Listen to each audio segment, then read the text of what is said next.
السلام عليكم. عليكم السلام ورحمة الله وبركاته. شيخنا الحبيب اتفضل. فضلك الله.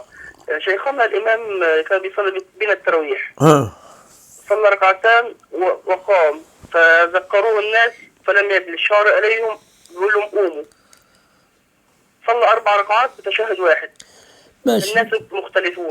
لا، هو الكلام صح، ما فيش مشكلة، لكن الأولى تنبيه الناس لذلك، لأن الآن لنا ملاحظة على كثير من الأئمة في كثير من المساجد، حتى المساجد الكبرى في العالم، يعني أنت ستصلي الوتر 3 ركعات، بين للناس. إيه المشكلة أنك تبين للناس؟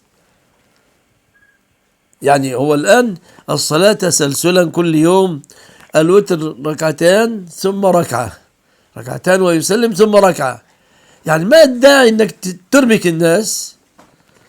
قل لهم سنصلي الوتر 3 ركعات متصلة، يرتاحوا حتى النية تتوافق مع نيتك.